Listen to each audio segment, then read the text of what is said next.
The sound of Darius's laughter still echoed in Malik's head that day inside the lawyer's office. "You got the old dump," Darius said loud enough for everyone to hear.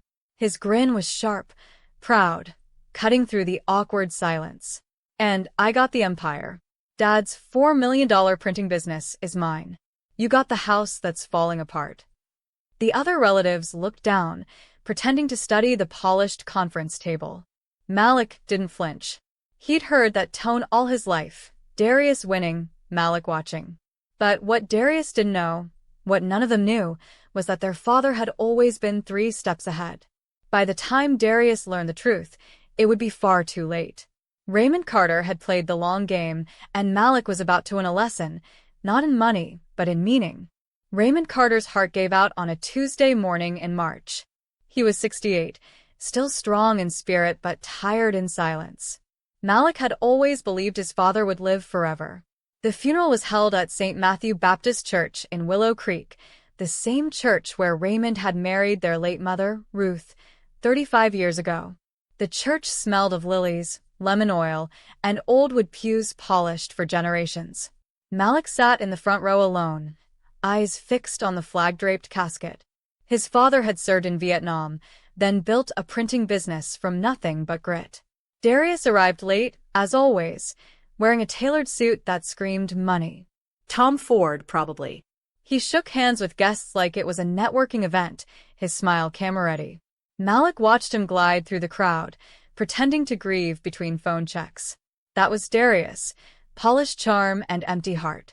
Growing up, Malik had been the quiet one, the boy who liked fixing radios and taking apart engines behind the shed. Darius was the golden son, the athlete, the homecoming king, the one their father bragged about to the neighbors. Every Sunday dinner, Raymond would beam with pride. "How's my big-shot salesman doing?" he'd ask Darius. Then he'd glance at Malik, half distracted. "And how's that old house you're tinkering with?"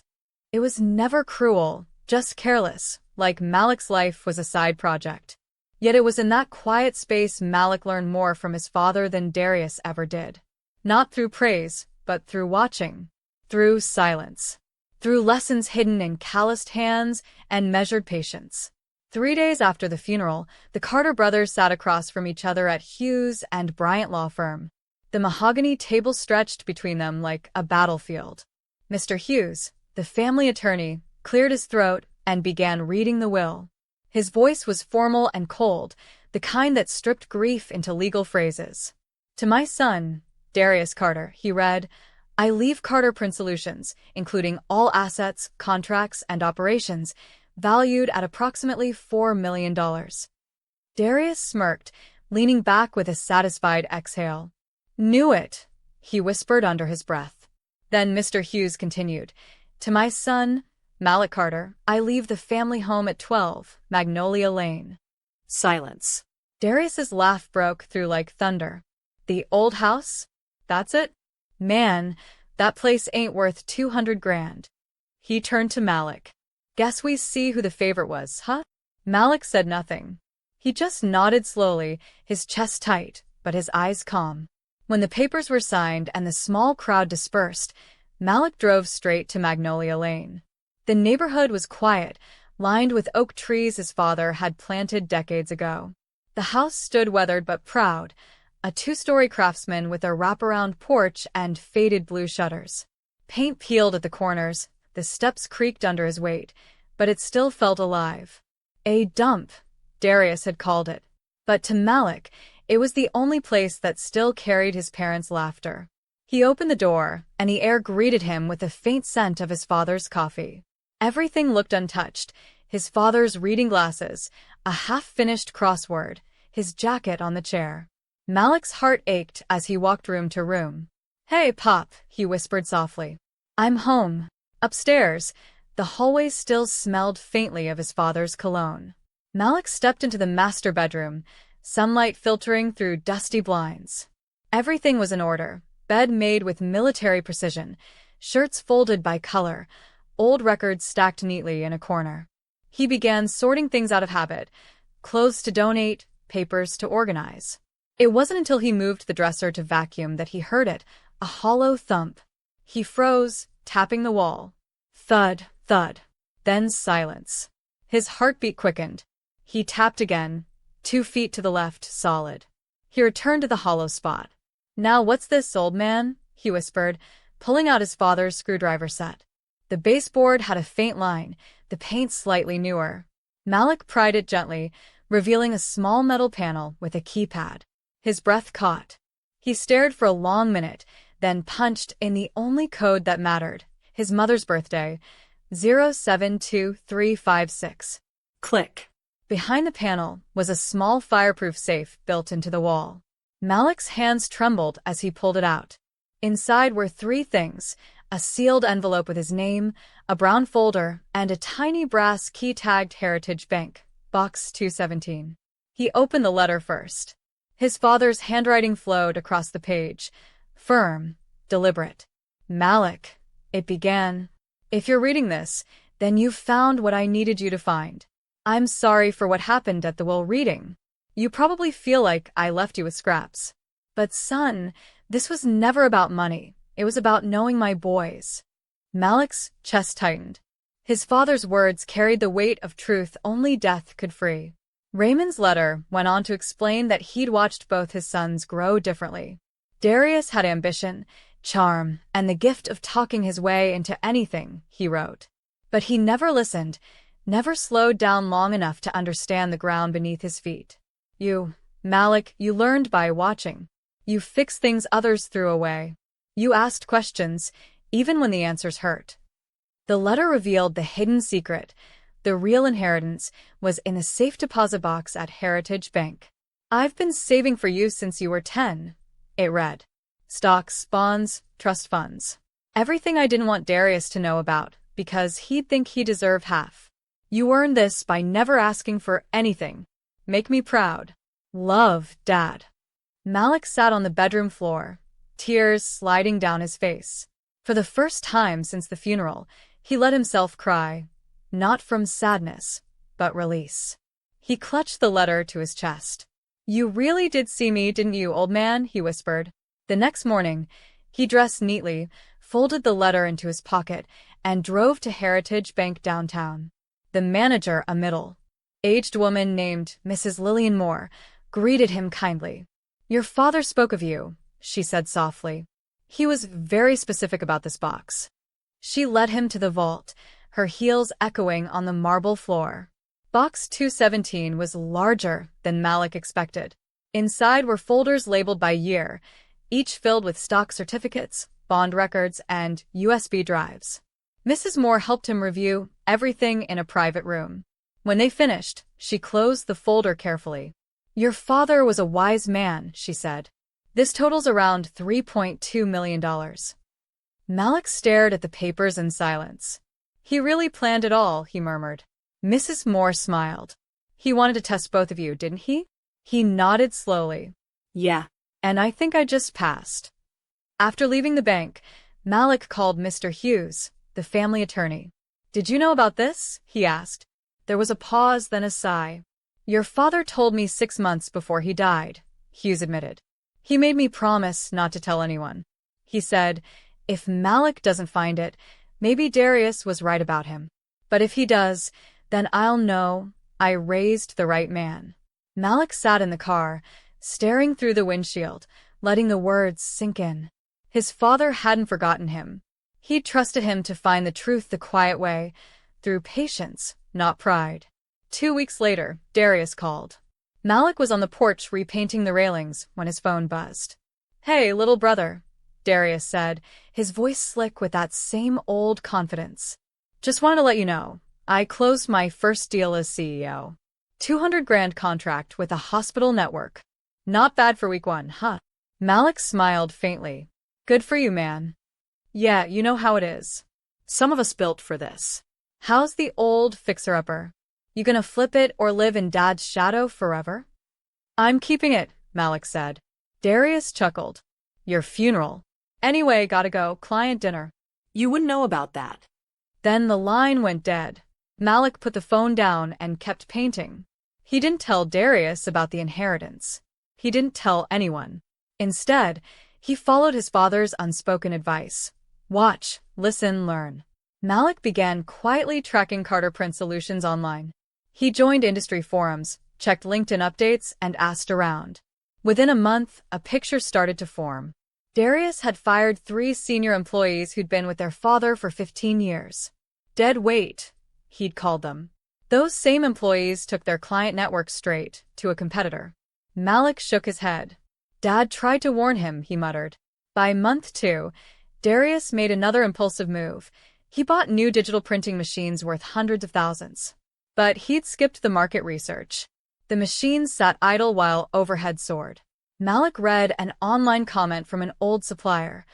Carter Prints losing its soul since the old man passed. He scrolled through more posts. Complaints. Delays. Unpaid invoices. It hurt to see his father's name dragged through the mud, but Malik knew. Lessons come to those who stop listening. 3 months in, the first call came late at night. Malik, hey, it's me. Yeah, I can see that, Malik said, half asleep. I need a favor. Just a short-term loan, $50,000. Payroll's tight this month. You could take a loan against the house. No, Darius. Come on, man. I'll pay you back with interest. I said no. You serious? I'm your brother. Dad would want you to help me. Malik's voice hardened. Dad left you a $4 million company. He left me a house. If you can't make the company work, that's not my problem. Darius's tone turned sharp. You always been jealous. Bitter. Malik hung up. The calls didn't stop.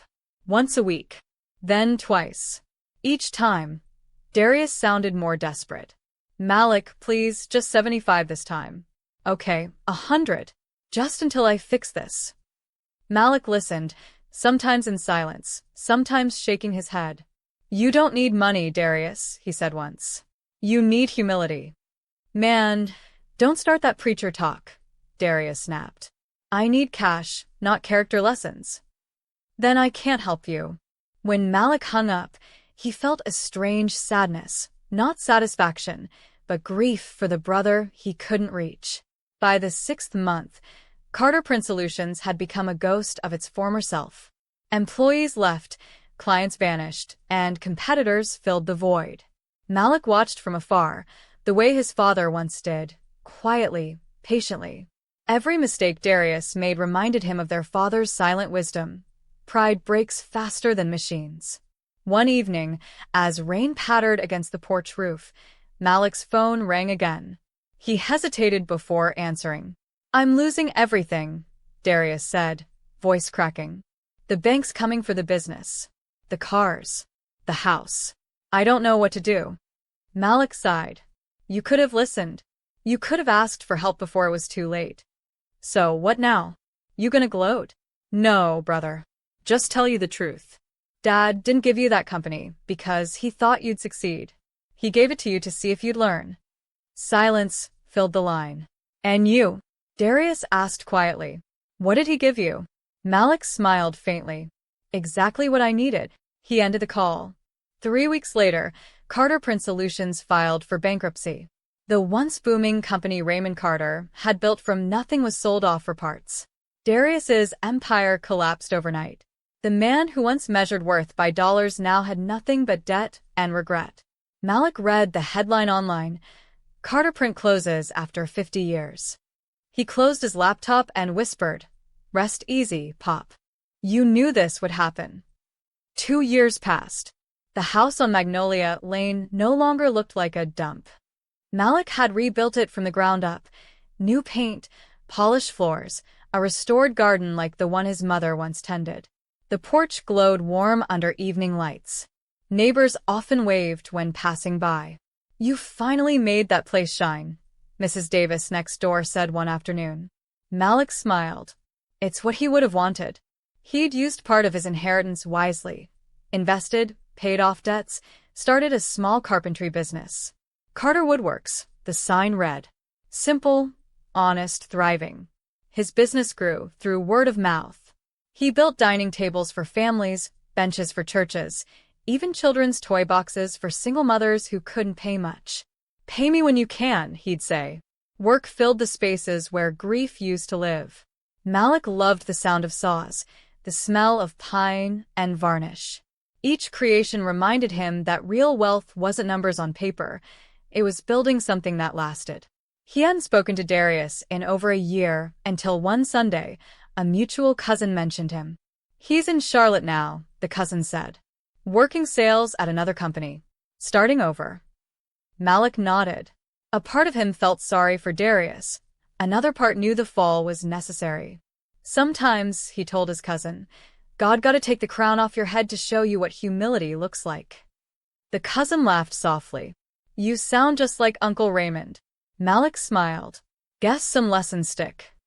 One quiet morning, Malik drove to Riverside Cemetery, where his parents rested side by side.